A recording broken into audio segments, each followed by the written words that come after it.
Welcome to OTT junction super singer season 11. So super singer season 11ல் introduction round முடிஞ்சு போச்சு. அதுக்கப்புறம் captain Vijayakanth round முடிஞ்சு போச்சு. இப்போ வந்து இந்த ரவுண்டு வந்து விஜய் ஆண்டனி நடுவராக வந்திருக்காரு, ஸ்பெஷல் கெஸ்ட்டாக வந்திருக்காரு.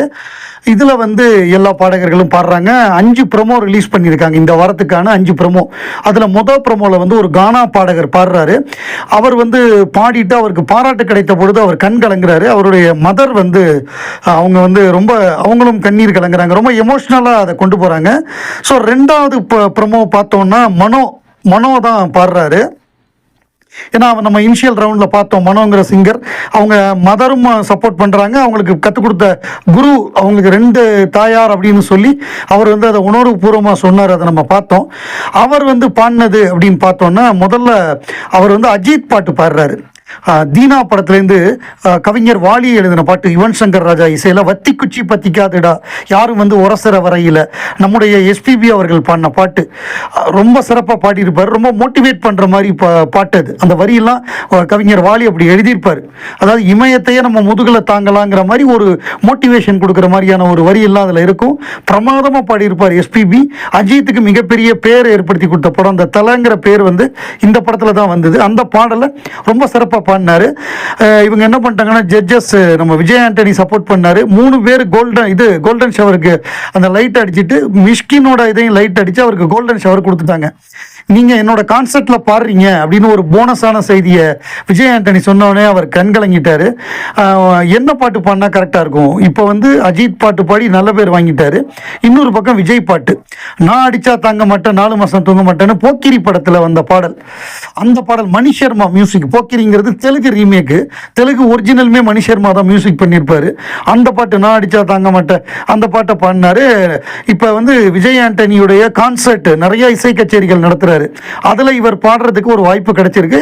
அது வந்து இன்னும் அவருக்கு வந்து புகழ் வெளிச்சத்தை கொடுக்கும் அப்படின்னு நம்ம எதிர்பார்க்கலாம். அடுத்த ப்ரமோ வந்து டிசாதனா அப்படிங்கிற ஒரு பாடகி. இவங்க வாய்ஸ் நல்லா இருக்கு. முதல் ரவுண்டு இன்ட்ரோடக்ஷன் ரவுண்டில் நல்லா பாடினாங்க. அவங்க வந்து சூஸ் பண்ண பாட்டு வந்து மாலையில் யாரோ மனதோடு அப்படிங்கிற பாட்டு. இது வந்து சத்திரியன் படம். சத்திரியன் படத்தில் இசைஞானி இளையராஜா இசையில் நம்ம ஸ்வர்ணலதா பாடின பாட்டு, கவிஞர் வாலி அவர்கள் எழுதின பாடல். இந்த பாட்டோட சிறப்பு என்னன்னா, இது வந்து ஒரு கர்நாடிக் ராகத்தின் அந்த அடிப்படையில் அமைஞ்சது. சுத்த தன்யாசி அப்படிங்கிற ராகத்துடைய அடிப்படையில் அமைஞ்சது. சுத்த தன்யாசி ராகத்தில் வந்து நிறைய பாப்புலர் சாங்ஸ் இருக்கு. குறிப்பா இளையராஜா நிறைய பாடல் போட்டிருக்காரு. உன்னால் முடியும் தம்பியில வந்து புஞ்சை உண்டு நஞ்சை உண்டு அப்படின்னு ஒரு பாட்டு. அந்த பாட்டு வந்து அந்த படத்திலேயே வரும். சுத்த தன்யாசி ராகத்தில் வந்து கொஞ்சம் சேஞ்ச் பண்ணி பாடியிருப்பாரு. ரொம்ப மாடர்னா அதை யூஸ் பண்ணி பாடியிருப்பாரு. அந்த படத்திலேயே வசனத்திலேயே வரும். ஸோ இது அந்த ராகத்தில் போடப்பட்ட பாடல் தான். அந்த மாதிரி நிறைய பாட்டு போட்டிருக்காரு இளையராஜா சுத்த தன்யாசி ராகத்தில். காதல் வானிலேன்னு ஒரு பாட்டு இருக்கு. இந்த மாதிரி நிறைய பாட்டு இருக்கு. ஸோ அதில் குறிப்பிடத்தகுந்தது வந்து இந்த மாலையில் யாரோ மனதோடு, உன்னால் முடியும் தமிழில் வரக்கூடிய புஞ்சை உண்டு நெஞ்சு உண்டு, இந்த பாட்டெல்லாம் இதை இவங்க சிறப்பாக பாடினாங்க. அவங்க அதில் குறிப்பிட்டது என்னன்னா, அவங்களுக்கு இமீடியட்டாக பாராட்டு கிடைத்தது. ஸ்வர்ணலதாக்கு இதை விட வேற என்ன ட்ரிபியூட் வேணும் அப்படின்னு அனுராதா ஸ்ரீராம் வந்து அந்த லைட்டை போட்டுட்டு வந்து கட்டி பிடிச்சாங்க.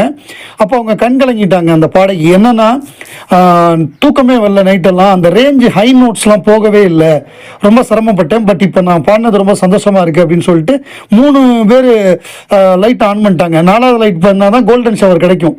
மிஷ்கின் ஆன் பண்ணலை. அவர் நீ வந்து அழுகிறியா இல்லை நான் ஆன் பண்ண உடனே அவங்களே வந்து அந்த லைட்டை ஆன் பண்ணது நல்லா இருந்தது, எமோஷனலாக இருந்தது. ரொம்ப சூப்பராக பாடுறாங்க. வாய்ஸ் ரொம்ப நல்லா இருக்கு.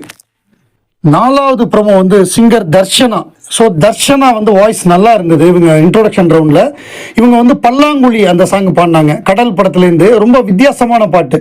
நிறையா வந்து த்ரோ பண்ணி பாடக்கூடிய பாட்டு. இது வந்து ரொம்ப தேர்ந்த பாடகர்கள், நிறையா அந்த ப்ரொஃபஷ்னலாக பாடக்கூடிய அந்த மாதிரி திறமை படைத்தவர்களால் தான் ரொம்ப சுலபமாக பாட முடியும். அந்த மாதிரியான ஒரு நிறைய இம்ப்ரவைசேஷன்லாம் இருக்கும், நிறைய வேரியேஷன் இருக்கும். இந்த பாட்டை ரொம்ப அழகாக பாடினாங்க தர்ஷனா. அதுக்கு அவங்களுக்கு பாராட்டும் கிடைத்தது, பயங்கரமாக பாராட்டு கிடைத்தது. குறிப்பாக விஜய் ஆண்டனி வந்து நான் உங்களோட ஆடிஷனை கேட்குறேன்ட்டார். இந்த சாங் முடிஞ்சதுக்கப்புறம் நான் உங்கள் ஆடிஷன் பண்ணுறேன் அப்படின்னா அவர் வந்து சில வேரியேஷனில் பாட சொல்லுவார், அவர் எதிர்பார்க்குற மாதிரி. அதெல்லாம் கரெக்டாக அமைஞ்சதுன்னா அவர் படத்தில் வந்து வாய்ப்பு கொடுப்பார். அதுக்கு தான் அவர் அந்த ஆடிஷனுக்கு கூப்பிட்டுருக்காரு. ஸோ அது அவங்களுக்கு ரொம்ப மகிழ்ச்சி. அவங்க மதர் வந்து ரொம்ப கண்கலங்கி பேசினாங்க, இந்த பாட்டை எப்படியாவது நான் ப்ரூவ் பண்ணணும்னு அவர்கிட்ட சொன்னேன் அப்படின்னு. ஏன்னா இது ஒவ்வொரு ரவுண்ட்லேயுமே கோல்டன் ஷவர் வாங்குறதே பெரிய ஒரு விஷயமா இவங்க ரொம்ப எமோஷ்னலாக அதை கொண்டு போகிறாங்க.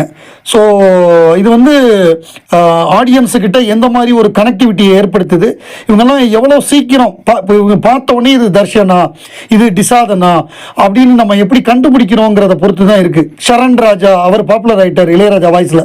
அந்த மாதிரி இவங்க பாப்புலர் ஆகணும், மக்கள் மனசில் இடம் பிடிக்கணும். அது எவ்வளோ சீக்கிரம் நடக்குதோ அந்த சீசனுக்கும் நல்லது, அந்த பாடகர்களுக்கும் நல்லது.